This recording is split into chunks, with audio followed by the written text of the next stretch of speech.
The Grand Courthouse in the heart of Chicago is alive with tension, its marble halls echoing the low murmurs of an anxious crowd. The gallery is filled to capacity, reporters, victims, and legal analysts occupying every available seat. Some clutch their notebooks, others lean in to whisper predictions about the high-profile case unfolding before them. The atmosphere crackles with anticipation, as everyone present knows that today could mark a moment of justice or yet another instance of power prevailing over accountability. Then, the doors swing open, and in strides Daniel Mercer, the infamous tech CEO whose name has become synonymous with greed and deceit. His reputation precedes him, a man who built his billion-dollar empire on the shattered dreams of everyday people, only to discard them once their usefulness ran dry. He walks with the unshaken confidence of a man convinced of his own invulnerability. Dressed in a navy blue designer suit, his tailored perfection contrasts sharply with the somber gravity of the courtroom. His posture is impeccable, his steps measured, as though he's merely attending a business negotiation rather than standing trial for crimes that destroyed countless lives. His smirk is the first thing people notice. It's not the grin of a man weighed down by guilt or the fear of justice. No, it's the smirk of someone who views these proceedings as little more than an inconvenience, an irritating formality that his elite legal team will soon handle on his behalf. His eyes scan the room lazily, assessing the faces turned toward him. He spots familiar ones, former business associates, journalists who once praised him, and most notably, the families of those he defrauded. He doesn't flinch. If anything, their presence seems to amuse him. A few whispers ripple through the crowd as he moves toward his designated seat. His attorney, a sharp-suited man nearly as polished as his client, leans in to whisper something, likely a final word of caution before the proceedings begin. Mercer barely acknowledges him. Instead, he adjusts his cuffs with an air of nonchalance, exuding the effortless arrogance that made him a titan in the tech world. To him, this courtroom is just another boardroom, and every person in it mere spectators to the show he believes he still controls. The heavy doors of the courtroom close with a resounding thud, signaling the arrival of Judge Vanessa Caldwell. A formidable presence, she is known for her sharp intellect, unwavering fairness, and intolerance for arrogance in her courtroom. Dressed in a crisp black robe, her stern gaze sweeps across the packed gallery, taking in the sea of eyes fixed on her. The weight of justice hangs thick in the air, palpable and unyielding. All rise for the Honorable Judge Caldwell, the bailiff announces in a deep, commanding voice. Chairs scrape against the floor as the room collectively rises in respect. Victims, reporters, lawyers, everyone stands, a silent acknowledgement of the authority she holds. Everyone except Daniel Mercer. The disgraced CEO remains seated, utterly unfazed. He doesn't flinch, doesn't acknowledge the judge's entrance, doesn't even glance up from the notepad in his hands. His fingers absently flip through the pages, as though he's reviewing some trivial document rather than facing the trial that could define the rest of his life. His attorney, visibly tense, leans toward him, whispering urgently. A plea, perhaps. A reminder of the optics. Mercer barely acknowledges him, lifting one hand in a dismissive wave, his smirk widening slightly, a picture of quiet defiance. The murmurs in the courtroom grow louder as spectators notice the blatant display of disrespect. Eyebrows raise, heads shake. Even the most seasoned reporters, accustomed to arrogance in high-profile cases, exchange glances. They know defying a judge in open court is rarely a wise move. Judge Caldwell, standing tall at her bench, lets the moment stretch, the silence becoming more deafening than any reprimand. Her eyes lock onto Mercer, unblinking, unwavering. A lesser man might have fidgeted under the intensity of her stare, might have reconsidered his audacity. But Mercer is no ordinary man, at least, not in his own mind. The tension in the room thickens like fog. Judge Caldwell, still calm, does not react with anger. Instead, her expression remains unreadable, giving nothing away. She merely adjusts her robe, lifts her gavel, and in an even, composed tone, says, "You may be seated." The room exhales. It is a small moment, but one charged with power. Judge Caldwell has already made it clear disrespect will not rattle her. The trial has barely begun, and Mercer's arrogance has already been noted. Judge Vanessa Caldwell, a woman known for her unwavering presence and commanding intellect, enters the courtroom with the quiet authority of someone who has spent decades shaping justice. The moment she steps onto the bench, the energy in the room shifts. A hush falls over the audience. The bailiff's announcement echoes against the high ceilings, an age-old tradition that demands respect. All rise for the Honorable Judge Caldwell. The gallery rises in near-perfect unison except for one man. Daniel Mercer remains seated, his posture almost deliberately relaxed, his fingers idly flipping through the notepad on his lap. The expensive fabric of his tailored suit catches the overhead light, a stark contrast to the dull courtroom benches and the somber expressions of those gathered to witness his reckoning. His attorney leans in, whispering urgently, but Daniel barely acknowledges him. Instead, he smirks, tapping the edge of his pen against the wooden table, exuding an air of untouchable confidence. Judge Caldwell notices. Of course, she does. Her eyes, sharp and assessing, land on him like a scalpel pressing into flesh. But she says nothing. Not yet. The room feels heavier, as if the walls themselves are closing in, absorbing the arrogance bleeding from Mercer's demeanor. The reporters in the back shift in their seats, sensing the tension thickening like a storm cloud ready to break. Some of the victims' men and women who have lost everything because of Mercer's crimes stiffen, their gazes bouncing between him and the judge, waiting, hoping she will put him in his place. But Judge Caldwell does not scold. She does not chastise. She does not give him the satisfaction of knowing he has rattled her. Instead, she lets the silence do the work. A long, measured pause stretches across the room, suffocating in its intensity. The weight of her silence is more powerful than any rebuke, more damning than any reprimand. Finally, in a voice steady and composed, she speaks not to Daniel directly, but to the courtroom itself. You may be seated. The words are simple, yet they carry an unmistakable finality.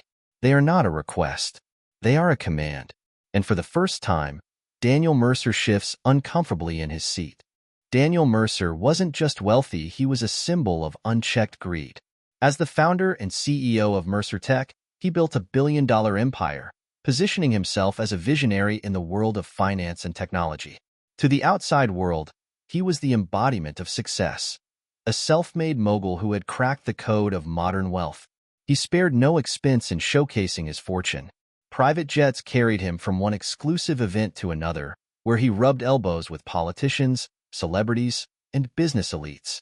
His lavish parties were legendary, held in penthouses overlooking the Manhattan skyline or on private yachts anchored in the Mediterranean. Guests drank the finest champagne, while Mercer boasted about his next big investment opportunity, promising life-changing returns to anyone willing to believe in his vision. And believe they did. Mercer Tech's advertisements flooded television screens and social media feeds, promising ordinary Americans a chance at extraordinary wealth. His marketing team painted him as a financial genius, a man who had cracked the system and was now willing to share his secrets. He preyed on trust, assuring retirees, single parents, and blue-collar workers that his investment plans would secure their futures. But behind the carefully curated facade was a monstrous lie. The so-called revolutionary investment opportunities were nothing more than a sophisticated Ponzi scheme.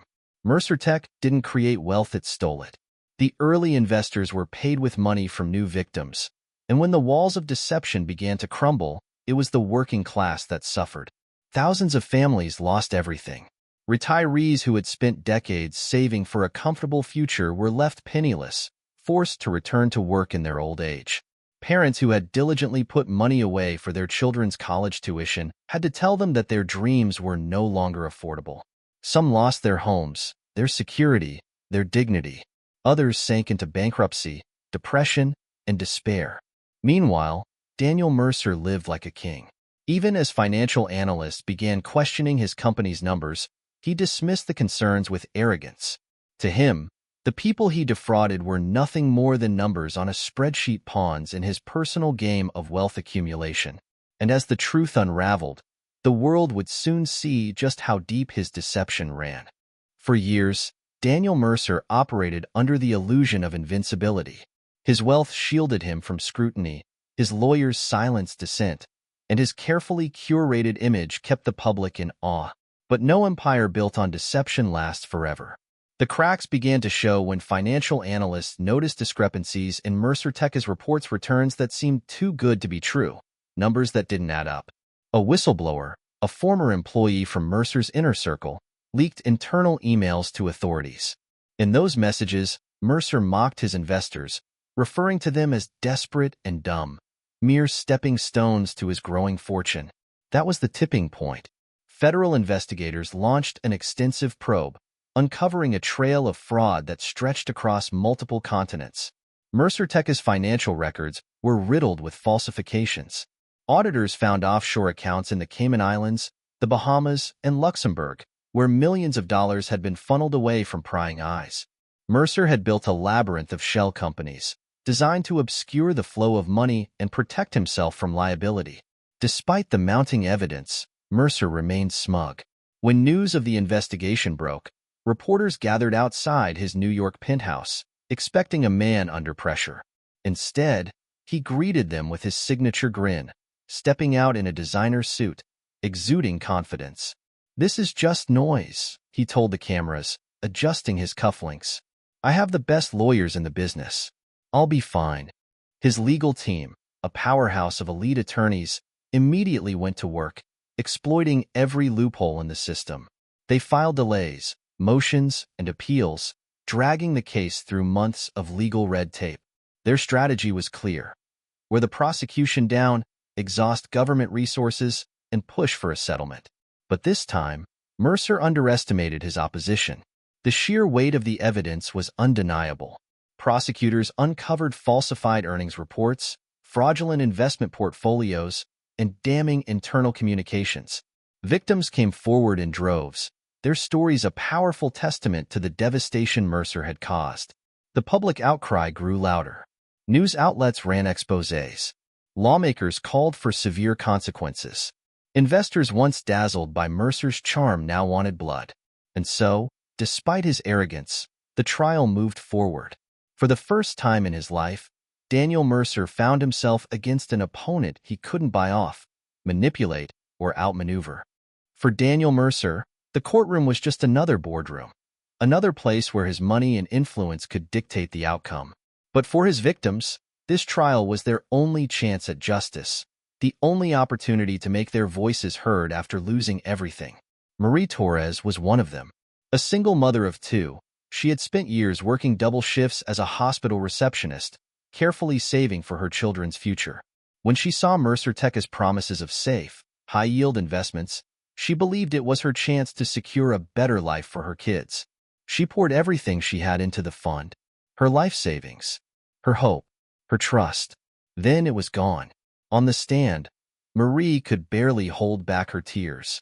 Her hands trembled as she clutched a crumpled tissue, her voice cracking under the weight of her pain. "Do you know what it's like to tell your kids we have nowhere to go?" she sobbed, glancing at Mercer, who sat unmoved, flipping through his notes. "We lost our home. My son had to drop out of college. We spent weeks in a shelter, trying to figure out what to do next. All because I trusted this man." Her words hung in the air, a raw, painful testament to the devastation Mercer had caused. Then came James Carter, a retired construction worker who had spent 4 decades building homes for others. With every paycheck, he had put aside money, dreaming of a comfortable retirement, a time when he could finally rest after years of hard labor. But that future was stolen from him the moment he invested in Mercer's scheme. Now, he had nothing. No savings, no security, no home of his own. His voice, though laced with grief, burned with anger. "I built homes for people my whole life. Now, I can't even keep my own." His fists clenched as he turned toward Mercer. This man took everything. The courtroom was silent, save for the soft murmurs of others who had suffered similar fates. Some wiped their eyes. Others shook their heads, unable to comprehend the depth of Mercer's cruelty. But Mercer? He didn't flinch. He simply leaned back in his chair, smirking as if their pain was nothing more than a bad investment gone wrong. From the moment the trial began, Daniel Mercer exuded indifference. He did not see himself as a criminal. He was not like the others who had stood trial in this courtroom, those who trembled under the weight of their guilt, those who begged for leniency. He was different. He was Daniel Mercer. And to him, this was all a game. As witness after witness took the stand, recounting the pain and suffering his schemes had caused, he barely listened. Instead, he scrolled through his phone, his thumb lazily flicking across the screen. Occasionally, he'd lean over to his high-priced attorney, whispering with an amused smirk, as if the trial was little more than a tedious meeting he couldn't wait to leave. Then came the prosecution's final blow.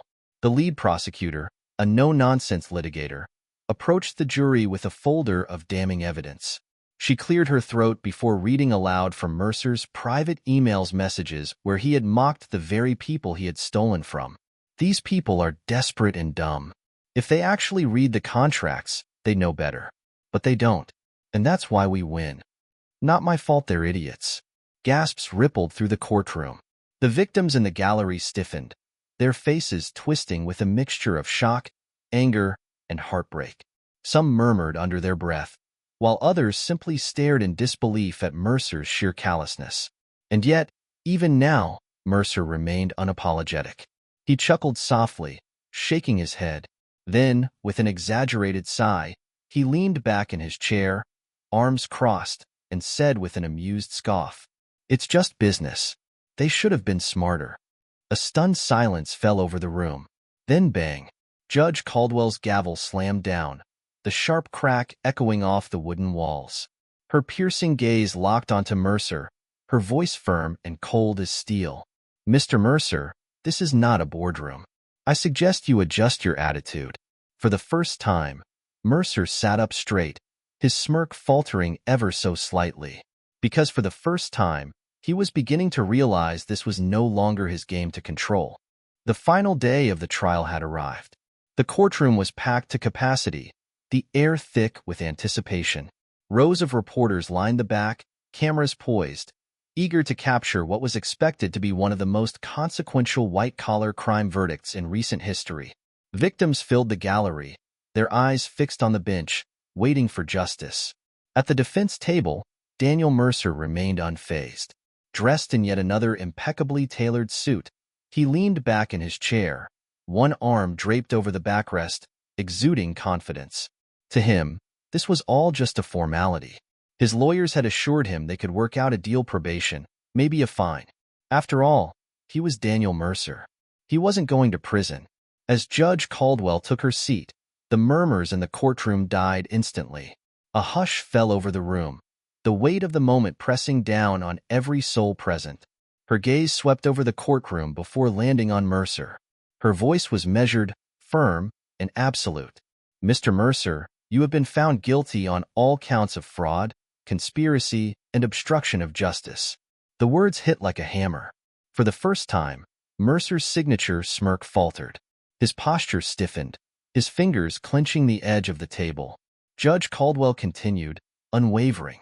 "Your blatant disregard for your victims, your lack of remorse, and your arrogance have been noted. Justice is not about wealth, power, or privilege. It is about accountability." Silence gripped the room. Even Mercer's high-priced attorneys sat frozen, their usual confidence replaced by grim realization. Then came the sentence. "I hereby sentence you to 25 years in federal prison without the possibility of parole." A collective gasp rippled through the courtroom. Some whispered in shock. Others sat motionless, absorbing the gravity of what had just been declared. Mercer's face drained of color. His breath hitched, his mind racing. No, this wasn't how it was supposed to happen. He had expected a fine, a slap on the wrist. But decades behind bars? Impossible. Judge Caldwell wasn't finished. "Additionally, your assets will be liquidated to compensate your victims. Every ill-gotten dollar will be returned to the families you devastated." From the gallery, Marie Torres let out a sob, her hands covering her mouth. James Carter gripped his chair, stunned. For them, and for the thousands like them, this was justice. But Mercer wasn't ready to accept it. He shot up from his seat, his face contorted with rage. "You can't do this. I'm Daniel Mercer. This is a joke." I'll have your job. Bailiffs rushed forward, grabbing his arms before he could advance toward the bench. Judge Caldwell remained calm, her expression unreadable. This is my courtroom, and you will show respect. Her words carried the finality of a gavel striking wood, the weight of justice finally catching up to a man who believed himself untouchable. As Mercer was dragged away, kicking and shouting, applause erupted from the victims in the courtroom. For the first time in his life, Daniel Mercer had lost. The courtroom doors swung open, and the crowd spilled into the streets, where cameras flashed and reporters jostled for position. The verdict had sent shockwaves through the nation, and now, everyone wanted to hear from the people who had fought for justice. Marie Torres stood just outside the courthouse steps, tears glistening in her eyes, overwhelmed by the moment. She had spent months fighting, reliving her trauma in court, watching the man who stole everything smirk as if her pain was insignificant. And now, finally, he was gone, dragged away in shackles, his power stripped, his arrogance shattered. A microphone was thrust toward her. "Marie, how do you feel?" a reporter asked. She exhaled sharply, wiping her tears before speaking. "This doesn't erase what he did," she said, voice steady but emotional. "But at least now, we have hope." For months, hope had felt like a distant dream, a cruel fantasy. But now, standing beneath the courthouse steps, surrounded by others who had suffered at Mercer's hands, she finally felt something real: relief. James Carter stood beside her, his weathered hands gripping the railing. He had lived his entire life believing that men like Mercer never paid for their crimes, that the rich would always buy their way out, that justice was a privilege reserved for those who could afford it. But today had proven him wrong. A reporter turned to him. "James, what does this verdict mean to you?" He nodded slowly, his voice gravelly but firm. "People like him think they're untouchable. Today proves they're not." His words resonated through the crowd. The victims, the families, even some of the reporters, they all felt the weight of this moment. It wasn't just about Daniel Mercer. It was about every person who had ever been wronged by greed, by corruption, by power unchecked. Inside the courthouse, Judge Caldwell sat alone in her chambers, staring out the window. She didn't feel triumph. There were no winners in cases like this. Families had been destroyed, lives upended. Nothing could undo the damage Mercer had caused. And yet, there was a quiet satisfaction in knowing that, for once, the system had worked. She took a slow breath, allowing the moment to settle. Then, with a firm resolve, she turned back to her desk. Justice had been served, and there was always more work to be done. The trial of Daniel Mercer didn't just end with a verdict, it ignited a national firestorm. News anchors debated the case on primetime television, while analysts dissected every detail: the scale of Mercer's fraud, his arrogance, and, most importantly, his downfall. Social media exploded with reactions, with millions questioning, is this a turning point? For years, the public had watched as corporate criminals walked free, settling their crimes with fines barely denting their fortunes. But this case felt different. 25 years. No parole. A billionaire, once untouchable, now faced real consequences. Across the country, ordinary people saw themselves in the victims. Workers who had lost pensions to corrupt executives, families who had been scammed by predatory financial schemes, they all felt a sense of justice in Mercer's sentencing. But for Marie Torres and her family, the impact was deeply personal. A week after the trial, a letter appeared in the opinion section of a local newspaper. It was written by Marie's son, Alex, the boy who had to drop out of college because of Mercer's fraud. His words resonated with thousands. "Dear Judge Caldwell, you don't know me, but you changed my life. You didn't just give my family justice, you gave us a second chance. For months, I watched my mom fight. I watched her break down. I watched her blame herself for trusting a man who never deserved it. But today, I watched her breathe again. For the first time in a long time, I saw hope in her eyes. I want you to know that what you did matters. Not just to my family, but to every family who thought justice was impossible. Thank you." His letter went viral. People shared their own stories of financial ruin and the desperation that came with being deceived. And yet, one question remained. Was 25 years enough for Daniel Mercer? Have you, Or someone you know ever been affected by financial fraud? Comment below, let's talk about it. Justice was served, but the conversation had only just begun. Subscribe for more real-life stories that will leave you speechless.